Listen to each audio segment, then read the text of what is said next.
Ladies and gentlemen, buckle up, because today, we're uncovering the shocking truth about one of the most revolutionary machines in motorsports history, the Scott motorcycle. You might think of Harley-Davidson or Honda when it comes to iconic bikes, but long before they dominated the tracks, there was a British underdog that changed everything. Founded in 1908 by a brilliant inventor named Alfred Angus Scott, this company didn't just build motorcycles, they engineered beasts that were so fast, so efficient, and so ahead of their time that race officials had to handicap them to give others a fighting chance. That's right, Scott bikes were punished for being too good. In this explainer, we'll trace their journey from humble beginnings to motorsports legends, revealing innovations that still influence racing today. Strap in, this ride is about to get wild. Let's start at the beginning. Alfred Angus Scott was born in 1874 in Bradford, Yorkshire, England, a place known more for wool mills than high-speed thrills. But Scott wasn't your average lad. He trained as a marine engineer in Glasgow and Gloucester, tinkering with engines for boats. By 1900, he was experimenting with two-stroke engines, a design that's simpler and lighter than the four-stroke ones dominating the era. Two strokes complete a power cycle in just two piston movements, versus four in their counterparts, making them punchier and more responsive, perfect for speed demons. The shocking truth. Scott didn't just slap an engine on a bike, he patented a vertical twin two-stroke engine in 1904, and by 1908, he unveiled his first complete motorcycle. This wasn't some clunky prototype, it featured a 450 cubic centimeters water-cooled twin-cylinder engine, a triangulated frame for stability, and even a kickstart, which Scott invented himself. Water cooling? In 1908? Most bikes back then relied on air cooling, which overheated during long rides or races. Scott's thermosiphon system used convection to circulate coolant without a pump, keeping the engine running smoothly under stress. This made the Scott the first production motorcycle with a water-cooled two-stroke engine, a game-changer that allowed for sustained high performance. But here's where it gets juicy. Scott wasn't content with leisurely Sunday rides. He knew motorsports were the ultimate proving ground. In the early 1900s, motorcycle racing was exploding in popularity, especially in Britain. Events like hill climbs and the Isle of Man Tourist Trophy, TT, drew crowds eager for speed and spectacle. Scott entered his bikes in these grueling tests, and boy, did they deliver. In 1908, the same year he launched his motorcycle, Scott raced it at Wasbank Hill Climb and dominated. The bike's low center of gravity, thanks to that patented frame, gave it unmatched handling. Riders loved how easy it was to start, no pedaling required, just a kick.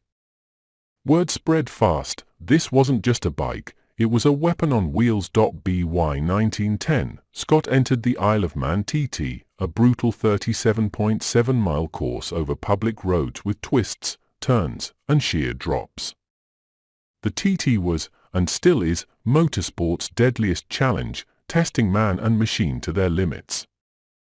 In that first attempt, a Scott became the first two-stroke motorcycle to complete the full course under race conditions. Rider Frank Phillip finished second in 1911, setting the fastest lap and proving two strokes could hang with the big boys. Then came 1912, the year Scott shocked the world. Frank Appleby piloted a Scott to victory in the senior TT, leading from start to finish. It was the first TT win for a two-stroke bike, and Appleby set a lap record that stood for years. The shocking truth? Scott's engine was so efficient that it outperformed four strokes of the same capacity. Four strokes had more torque but were heavier and thirstier on fuel.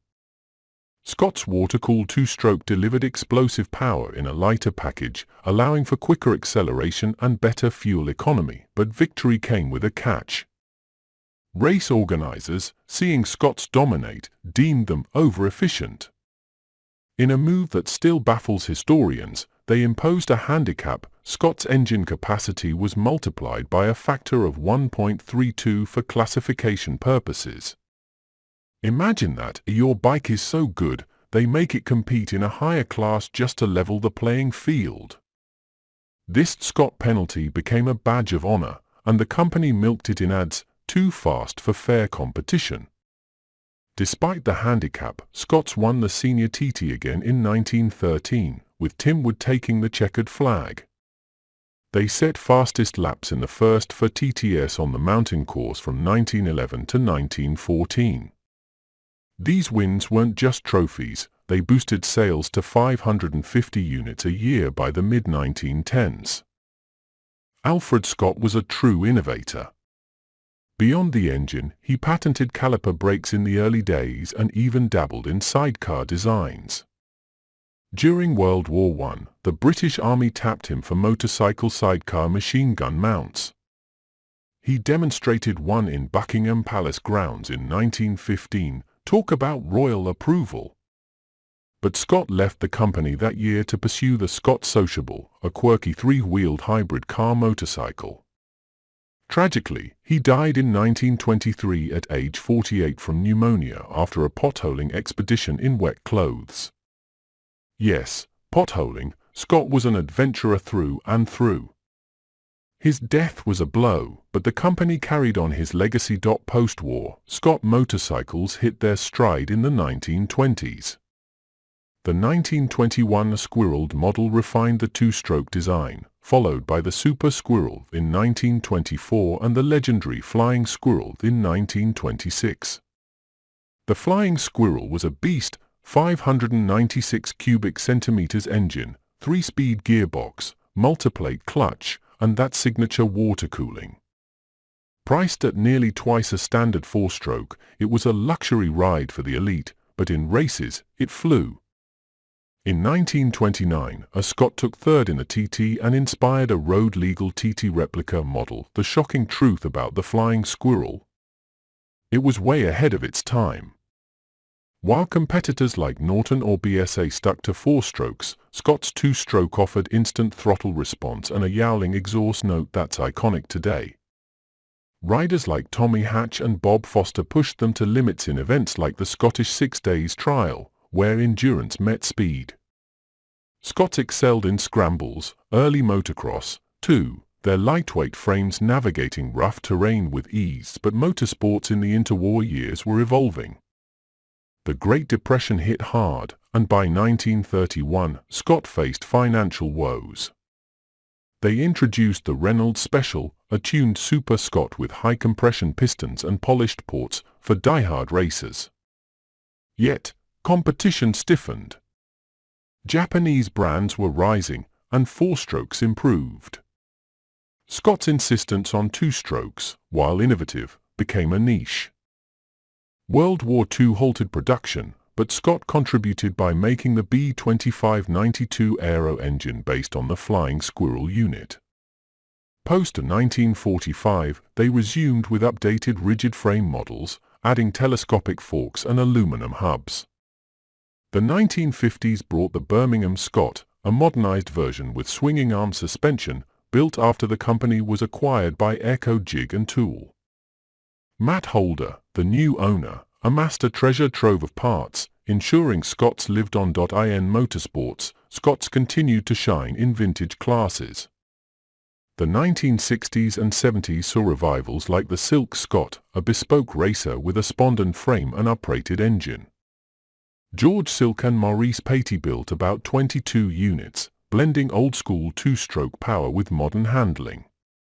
These bikes competed in classic events, proving Scott's design timeless. Now, let's talk legacy.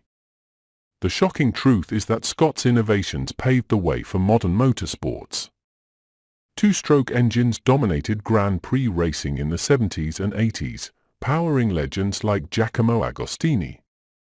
Water cooling became standard in superbikes.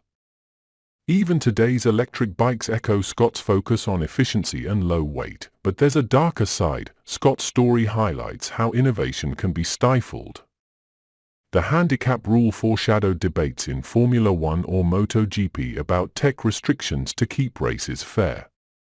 Scots were victims of their own success, yet they inspired a cult following. Today, the Scott Owners Club boasts more registered vintage Scots than any other make in England.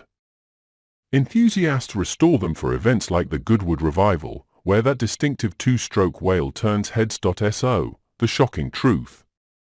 Scott motorcycles weren't just pioneers, they were rebels who redefined speed, only to be reined in.